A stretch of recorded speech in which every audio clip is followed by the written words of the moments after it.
Ce sujet-là, en fait, je l'ai attrapé juste pour qu'on fasse une introduction du masque. Tu vois, il a un masque rouge. Donc ça, c'est un masque rouge. Donc c'est un classique que tout le monde peut avoir chez lui. Donc je vais essayer de vérifier juste un truc. Donc je me mets sous la loupe. Voilà. Hop. Donc regarde ce que je vais faire. Je vais retourner la plume. Donc là, c'est des plumes rouges. Je vais les retourner et tu vas voir la sous-plume. Regarde la sous-plume. Les sous-plumes. Donc la sous-plume de la calotte, tu vois, elles sont noires. Et si je monte sur le masque, la sous-plume est noire aussi. Tu vois? Voilà. Donc ça démentit ce que j'ai lu dans le groupe la semaine dernière. Alors je ne sais pas qui a écrit. Moi, c'est important d'avoir des opinions. Après, qui est derrière l'opinion, ça m'est égal. Ça peut être en fait une personne X comme ça peut être une personne Y. Donc voilà, donc c'est juste pour te dire que cette zone-là, elle n'est pas, c'est pas une plume en fait qu'on peut trouver chez le panaché. Je vais te montrer un panaché. Donc la même sous-plume qui est derrière la calotte, et on peut faire le même exercice, on peut le faire avec des agates, avec des isabelles ou quoi que ce soit. Donc la même sous-plume qui est derrière la calotte, c'est la même qui est derrière le masque. Et je vais t'expliquer. Peut-être que tu connais, peut-être que tu connais pas, mais au moins en fait je t'explique ce que j'observe moi dans mes oiseaux. Moi j'aime bien, tu vois, avant de me prononcer sur quelque chose, j'aime bien avoir l'oiseau en main, regarder. Si j'arrive pas à tout observer, je demanderai en fait de l'aide, je demanderai en fait un appui. Et tu vois là, les masques, moi je sais que quand les masques ils sont orangés, la sous-plume elle est mélanique, parce que la sous-plume elle est noire. Et elle peut être brune chez le brun, elle peut être Isabelle beige chez l'Isabelle, etc., etc. Tu vois? Donc quand il y a un masque rouge, c'est que la sous-plume derrière, elle est quand même mélanique. Elle est mélanisée, mais de la même mélanine que la mutation. Là, c'est un classique. Donc la mélanine, elle est noire et brune en dessous. Mais quand le brun il se met sur le noir, on ne voit que du noir. Donc c'est la couleur la plus foncée qui l'emporte. Donc ce que je vais faire, je vais enlever une plume ici, rouge. Donc tu vois bien que je vais l'enlever du rouge.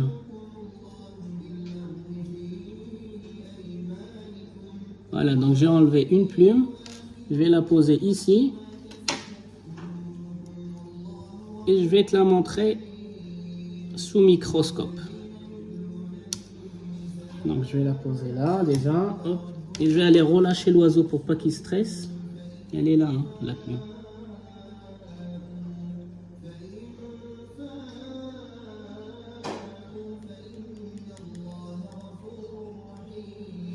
Voilà, donc je vais aller relâcher l'oiseau.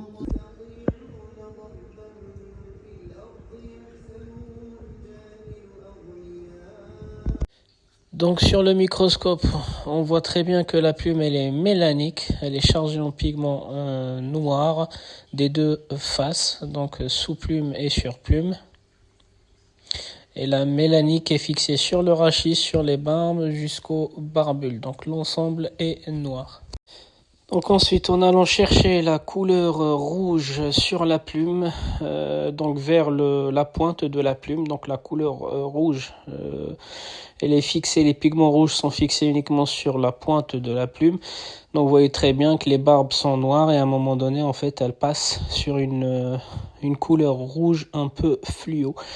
Donc là aussi, j'ai découvert un phénomène. Donc quand la lumière, elle arrive par en dessous la plume, les pigments rouges en fait ils sont traversés par la lumière et on dirait qu'ils s'illuminent, et quand la lumière elle vient au-dessus en fait ils réfléchissent, les pigments réfléchissent en fait toute la lumière qui leur a été envoyée, donc ils ont un aspect un peu fluorescent. Donc cette plume normale d'un ancestral me fait rappeler en fait la structure d'une plume chimelle, ou par exemple un jaune chimelle ou un rouge chimelle, il a toute la plume qui est rouge et puis le bout qui est blanc, donc l'aspect saupoudré. Ici c'est l'inverse, donc la plume elle est mélanique et puis le bout il est rouge. Ce que j'ai remarqué aussi sous microscope, c'est quand j'éteins la source lumineuse, les pigments continuent à briller. Donc là, j'ai pas pu faire une vidéo parce que ça, c'est des photos que j'ai galéré déjà pour prendre avec mon téléphone. J'ai pas un microscope qui se branche à un ordinateur. Mais dès que j'éteins la source lumineuse, les pigments continuent en fait de briller et à un moment donné, ils perdent leur brillance. Donc ce phénomène-là, je le connais pas. On dirait en fait qu'ils se chargent avec la lumière. Et puis dès que qu'ils se mettent en fait dans le noir, il se passe quelques secondes avant de plus apercevoir en fait de pigments lumineux quoi. Donc un peu comme les pierres spéciales ou les panneaux de signalisation quand on est sur autoroute quoi. C'est pour ça les amis, pour juger la qualité et la tonalité des masques rouges chez le chardonneret, il faut toujours se mettre à lumière du jour ou bien utiliser des éclairages spéciaux qu'on utilise pendant les jugements ou pendant les concours les amis, parce qu'il y a de l'UV et il y a tous les spectres qui nous permettent en fait de voir vraiment la qualité et le détail du masque rouge. Donc ensuite j'ai zoomé pour voir si la barbe elle était déjà noire et que les pigments rouges se sont installés sur du noir, mais là je vois par transparence que non, pas du tout. Donc les pigments noirs se sont arrêtés sur les têtes, sur les bouts, et puis à un moment donné ce sont les pigments rouges qui se sont déposés et non pas les pigments noirs. Donc sur cette plume là elle est bien séparée en deux parties. Donc les barbes, le bas des barbes qui est mélanique, qui va suivre la mutation des oiseaux, et puis le bout des barbes en fait il va suivre les pigments rouges ou orangés. Donc là on avait regardé en fait la plume du masque chez le classique. Et je t'ai expliqué que c'est la même, j'ai déjà regardé sur l'agate, sur le brun. La seule différence, c'est la mélanine, elle est différente, mais la plume, elle est mélanisée quand même. Donc là, c'est un chardonneret blanc, donc toujours c'est du major. Et laisse-moi juste vérifier un truc.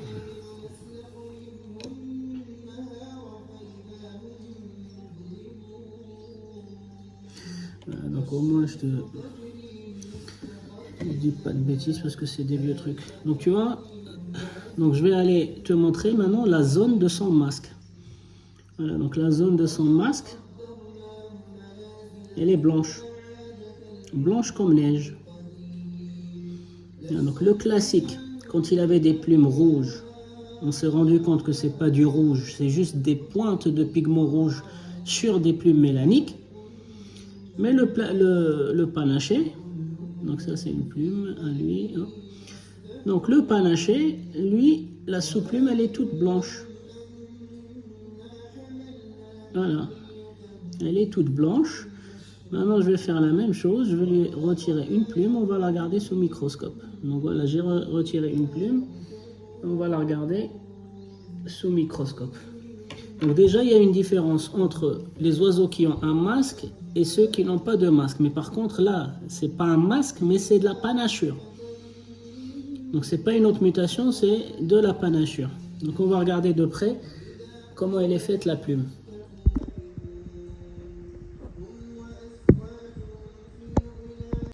Donc là, il n'y a pas de photo, les amis. J'ai beau à balayer la plume du haut vers le bas, du bas vers le haut, du rachis vers les barbes, vers les barbules. La plume est dépourvue de toutes sortes de pigments. Donc noir, brun et rouge, les amis. Elle est blanche comme neige. Donc j'ai beau à la retourner dans tous les sens. J'ai beau en fait à changer la source de lumière au-dessus et en dessous. On ne voit qu'une feuille blanche, les amis. Donc là, j'ai pris en fait un masque argenté ou un masque blanc. Donc pour l'instant, chacun il dit ce qu'il veut. Donc ce que j'ai remarqué d'abord, c'est que les plumes du duvet sont exactement pareilles que les classiques. Voilà, donc c'est du noir avec du brun. Donc le mélanine et la phéomélanine. Donc ce que j'ai remarqué aussi, c'est qu'ils sont légèrement pâles sur ce jaune-là. Donc le jaune qui est ici, il est la même intensité que les jaunes des autres chardonnays. Par contre, quand on s'approche un peu du corps, en fait, il vire vers un jaune un peu pâle. Et celui-ci, il avait quelques plumes blanches. Il avait ici une plume blanche. Je sais pas, est-ce qu'elle est tombée ou est-ce que...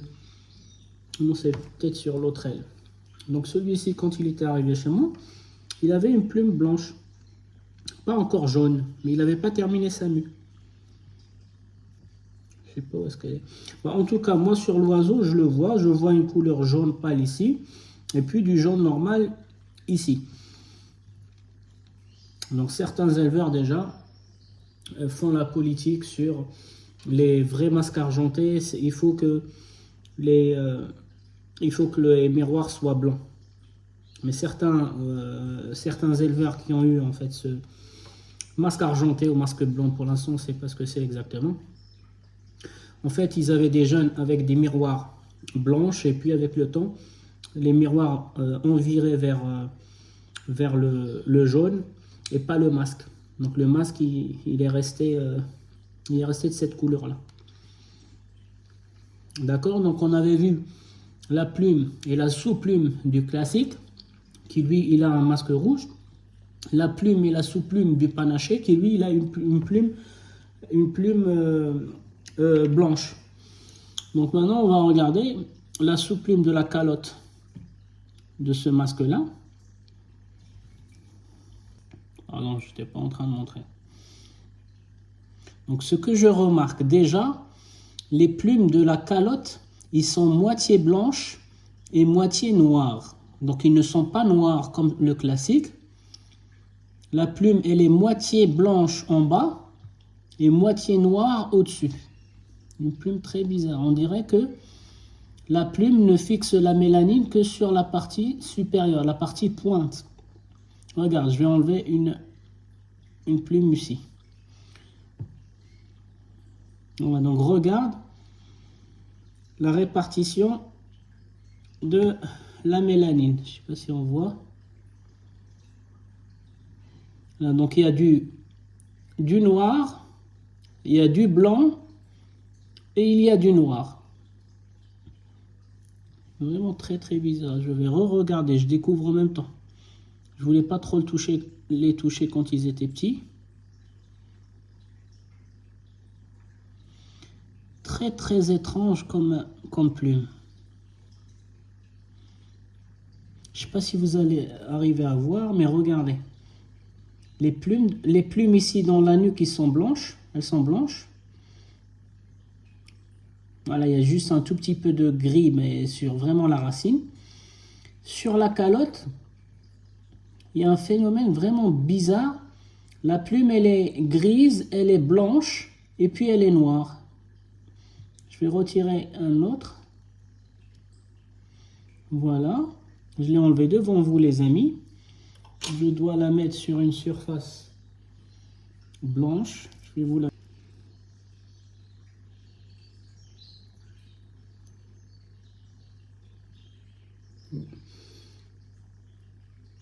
Tu vois la répartition de la mélanine? Donc la plume de la calotte, elle est déjà différente du classique. Elle est différente du panaché. J'ai l'impression qu'elle est panachée au milieu, dans la racine et dans la pointe. C'est comme du classique. Et au milieu, il y a une espèce de barre blanche. J'ai pas trop compris. C'est la première fois que je vois ça. Donc toutes les plumes que j'enlève, moi je les mets de côté parce que je vais pas les jeter, je vais les garder. Les garder dans des petites enveloppes. Voilà, donc là, on vient juste de voir la calotte. Donc la calotte, elle n'est pas la même. La plume de la calotte, on dirait que c'est un mélange entre le classique et le panaché. Et maintenant, on va regarder. Alors, je vais déjà regarder tout seul les plumes du masque.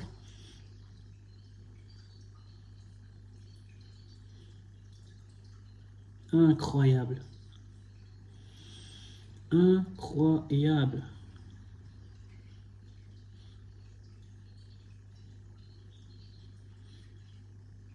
Incroyable. Je vais te dire, j'en ai regardé des oiseaux des plumes sous microscope, des agates, des brins. Alors, le phénomène qu'on a trouvé ici, en fait, c'est le même qu'on va trouver ici. La sous-plume, moitié mélanisée et moitié blanche. Attends, je vais me faire ça. et moitié noire. Et la pointe, elle est blanche. Si j'enlève une plume, voilà, regardez comment elle est. Elle est mélanique et le bout est blanc. Attendez, je vais en enlever une autre.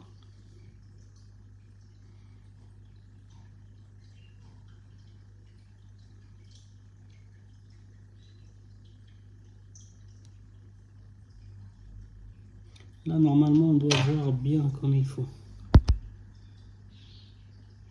Vous voyez qu'elle est mélanique.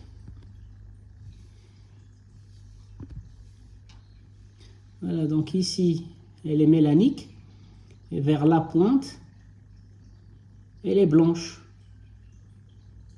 Donc au lieu d'avoir, comme tout à l'heure, la plume du classique, elle était mélanique. Et vers les pointes, elle était rouge. Là, elle est mélanique.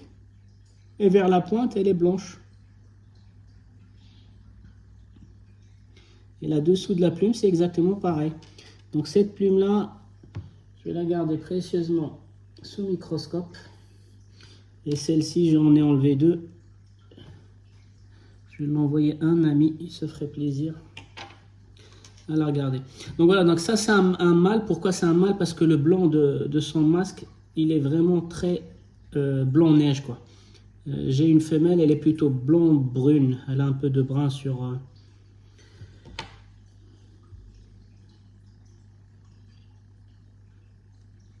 il s'est mis un peu de saleté. Mais voilà, donc ce que j'ai remarqué, c'est les ongles blancs. Donc celui-ci, il a les ongles blancs. Donc ce que j'ai remarqué, c'est qu'il a les ongles blancs. On dirait vraiment un panaché. Il avait les miroirs, un mélange de jaune et de blanc quand il est arrivé chez moi. Maintenant, c'est du jaune. Et qu'il a les plumes du dos et de la poitrine, pareil qu'un classique normal. Donc j'essaie de regarder aussi d'autres caractéristiques. J'en vois pas, les amis. J'en vois pas.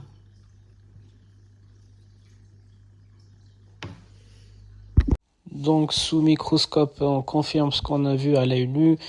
Donc la plume est divisée en deux parties. Donc la plume du masque, elle est divisée en deux parties. Celle de la carotte, elle est divisée en trois parties. Donc celle de la calotte, elle est divisée en deux parties mélaniques, dans la racine et dans la pointe, et puis une barre blanche, une espèce de barre blanche qui fait un tiers de la plume, en fait, qui vient traverser la plume. Et celle que je suis en train de regarder sous microscope, c'est bien sûr une plume du masque. Et on confirme ce qu'on avait vu aussi tout à l'heure, ça veut dire elle est divisée en deux parties. La partie vers la racine, elle est mélanique, elle est comme celle du classique. Et la partie de la pointe, elle est dépourvue de pigments, donc comme celle du panaché. Donc à croire que c'est un mix, un featuring entre la plume de l'ancestral sur la partie inférieure et la plume d'un panaché sur la partie supérieure. Par contre, j'ai essayé aussi de la regarder avec l'éclairage au-dessus. Donc dans les deux sens, avec l'éclairage des deux côtés, je vois exactement la même chose. Donc j'ai l'impression que c'est une plume de classique qui n'a pas reçu de pigment rouge fluo. Donc la partie blanche, c'est exactement la même partie où il y avait du rouge sur le classique, les amis. Donc cela laisse croire que le gène responsable de ce phénomène-là, soit il ne produit pas de caroténoïdes rouges, soit il ne la fixe pas. Par contre, je ne pense pas que ça soit une panachure, les amis, par la simple raison que sur les plumes, donc dans la vidéo j'ai retiré une ou deux plumes, mais sur les deux oiseaux que j'ai, j'en ai retiré une dizaine de plumes de différents côtés et toutes les plumes sont régulières, les amis. La panachure, comme on le sait, elle n'est pas uniforme, elle est aléatoire. Et là, sur toutes les plumes des calottes, sur toutes les plumes du masque, les amis, la largeur de la barre blanche, elle est la même d'une plume à une autre. Donc c'est sûr et certain, c'est un gène qui supprime l'apparition en fait des pigments rouges et qui n'a rien à voir avec la panachure. Parce que sinon les zones blanches allaient être plus grandes ou plus petites dans certaines zones du masque. Là, non. Je confirme que la partie blanche est la même sur les plumes de la même taille. Donc ceci a un rapport directement avec un gène, soit qui ne synthétise pas le pigment rouge, ou soit qui ne le fixe pas le pigment rouge, les amis. Autre information, je ne suis pas trop arrêté devant les vidéos, c'est que le jaune des miroirs n'est pas le même comparé en fait aux autres oiseaux que j'ai. Donc c'est un jaune qui est très vif, mais en même temps il a un effet de profondeur. On dirait en fait qu'il y a un petit effet de voile dessus. Moi j'appelle ça du jaune pâle, mais bon après pour les puristes peut-être qu'ils vont pas voir en fait le jaune pâle, mais ils vont voir un jaune un peu plus gai, un peu plus lumineux. Mais voilà, moi quand je les lâche dans la volière avec les autres, je vois tout de suite qu'ils ont un petit voile sur leur miroir jaune, les amis. Donc sur cette capture, j'ai vu un phénomène assez intéressant. En fait, j'ai mis la source d'éclairage en dessous, derrière, en fait, comme si c'était un oiseau qui passait devant le soleil. Nous, on regardait le soleil, un oiseau qui passe devant, l'oiseau, il va nous paraître, en fait, noir. C'est normal parce qu'il est devant le soleil. J'ai créé, en fait, ce même phénomène-là sur le microscope. Et ce que j'ai vu, c'est que le rachis, il y a une zone supérieure qui laisse passer la lumière. Donc, elle n'est pas mélanique, les amis. Donc, la partie blanche que vous voyez sur le rachis, c'est à partir de là où les racines des barbes sont blanches. Donc, toutes les barbes qui sont blanches, en fait, j'ai vu que partaient de ce morceau-là, de ce tronçon-là du rachis, les amis. Donc, ça confirme que dès qu'il n'y a plus de pigmentation noire, en fait, c'était la place pour les pigments rouges. Mais comme les pigments rouges ne se sont pas installés, en fait, cette partie-là des barbes et cette partie-là du rachis, elle est restée dépourvue de caroténoïdes, les amis.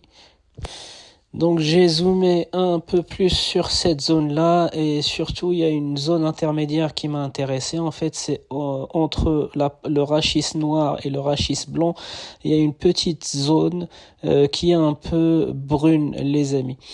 Et j'ai reconfirmé ça sur le deuxième sujet qui est une femelle, et la femelle elle a cette zone là qui est un peu plus large que le mâle. Donc le mâle, si vous voulez, les pigments noirs ils passent sur une zone blanche en quelques, je dirais, dixièmes de millimètre, alors que la femelle, la zone brune, elle est un peu plus large. Et quand j'ai zoomé dans la zone brune, je me suis rendu compte que c'est vraiment une zone noire, mais comme les pigments ne sont pas aussi denses, en fait, sous microscope et avec l'éclairage, ça ressort sous forme de brun, mais c'est pas du tout de brun, c'est juste l'effet de la lumière qui traverse en fait cette zone qui est un peu moins dense en pigments, les amis. Donc faut pas penser que c'est du brun, donc c'est pas du tout du brun, c'est du noir. Donc on arrive au résumé, à la conclusion concernant ces observations. Donc comme vous pouvez le voir, la plume du milieu est celle d'un ancestral ou d'un classique. Donc vous pouvez très bien voir que la plume elle est divisée en deux zones. Une zone mélanique qui est vers la racine de la plume et une zone qui est pigmentée en caroténoïdes rouge ou sera aussi orangé suivant les mutations, qui est dans la pointe, les amis. Donc ensuite, si on regarde à gauche, c'est la plume du masque argenté ou du masque blanc. Donc c'est la même plume que l'ancestral, sauf qu'il manque en fait les pigments rouges. Et les pigments rouges, quand ils sont pas présents, en fait, la feuille elle reste vierge. Les barbes, ils restent en fait vierges. C'est pas la mélanine qui va arriver jusque là. Maintenant, pourquoi la mélanine elle arrive pas jusqu'au bout? Ça c'est un autre phénomène, je me suis pas encore penché dessus, les amis. Par contre, ce qui est intéressant, c'est que l'appellation masque argenté, on a enfin pu la décoder avec la structure de cette plume là. Donc le masque argenté, pourquoi certains y voient un masque argenté suivant les éclairages et suivant l'orientation de l'éclairage sur l'oiseau en fait en question, c'est que il y a en fait un bout de plume blanche, et derrière ce bout de de plume blanche, il y a la racine de la plume de derrière qui est noire. En fait, c'est pour ça on voit un aspect un peu comme l'opale. La structure de la plume modifie la couleur noire de l'opale et on la voit un peu bleutée. C'est le même phénomène, c'est que le bout de la plume blanche de devant, en fait, quand on a la racine de la plume noir derrière, en fait on a cet effet un peu de profondeur, de gris ou d'argent, couleur argent les amis, d'où l'appellation masque argenté, parce que si la plume elle était vraiment blanche comme le panaché, on n'aurait pas vu cet effet de profondeur les amis. Et encore à droite, c'est la plume du panaché. Donc comme je vous l'ai toujours dit sur cette chaîne là, le panaché c'est une feuille blanche, donc le panaché blanc c'est une feuille blanche, et sur une feuille blanche on voit vraiment les couleurs de base, donc le blanc plus le jaune. Et encore une fois, et je le rappelle parce que souvent les gens ils se trompent, la couleur rouge chez le chardonnay n'est pas une couleur de fond les amis, c'est pas comme les canaries. Donc les couleurs de fond chez les canaries, on a dit blanc, jaune, rouge. Chez le chardonnay c'est blanc et jaune. Mais par contre, le rouge du masque, on vient de le voir, en fait, issu de la pigmentation. Il se dépose, la pigmentation rouge, elle se dépose comme on fait de la même façon que la mélanine. Et quand il y a de la panachure, en fait, elle supprime aussi bien la couleur rouge que la couleur noire. Les amis, je tiens à remercier 3 éleveurs en particulier qui m'ont aidé à voir un peu plus clair sur ces mutations-là. Donc je tiens à remercier Pascal de Normandie, je tiens à remercier Walter de la frontière hollandaise, et je tiens à remercier Massimo d'Italie les amis, qui m'ont donné quelques informations. Il me manque encore certaines informations sur cette mutation, type le mode de transmission. Voilà, donc Massimo, il a déjà officialisé que c'est une mutation dominante. Freddy, il a déjà officialisé que c'est une mutation dominante. Par contre, d'autres éleveurs qui ont déjà cette mutation depuis 2 ans dans leurs élevages, ils n'ont pas encore officialisé la même chose, et surtout, ils pensent pas que c'est de la mutation dominante. Donc, qui sait, peut-être les jours à venir, on sera fixé, les amis. Donc les amis, on arrive à la fin de cette vidéo. Donc avant de se séparer, on va quand même répondre à quelques questions. Donc on a tous entendu des bruits de couloir concernant en fait la durabilité du masque argenté. Donc on a entendu des gens dire que le masque argenté ne dure que 1 année. La 2e année, le masque devient rouge. Donc ça a été démenti par les éleveurs avec lesquels j'ai échangé et qui ont des masques rouges, pas sur une première année, mais sur plusieurs générations. Donc ils confirment que des fois le masque argenté, la 2e année, en fait, il passe sur un masque toujours argenté, mais moins clair les amis, donc avec une couleur jaune, rouge mais très pâle. Donc on sait quand même distinguer que l'oiseau était un masque argenté, et surtout il garde des traces de blanc sur le masque les amis. Donc un ancien masque argenté, on peut quand même l'identifier après 2 ans ou 3 ans, et certains éleveurs ils confirment aujourd'hui qu'ils ont toujours des masques argentés de 3 ans, de 4 ans, qui sont toujours aussi argentés que lorsqu'ils avaient 1 an les amis. Donc ensuite les amis, les miroirs jaunes. Donc on a aussi entendu des bruits de couloir comme quoi les vrais masques argentés, ils ont les miroirs blancs, parce qu'ils ont fait le lien entre le masque argenté, la couleur du fond les amis. Donc comme on vient de voir que le rouge n'a jamais été une couleur de fond chez le chardonnay, donc je ne pense pas que ça soit vraiment un lien avec la couleur du fond, et faire le lien avec l'ivoire et la transmission de la couleur ivoire chez les canaries, ça veut dire lié au sexe, une transmission liée au sexe, etc.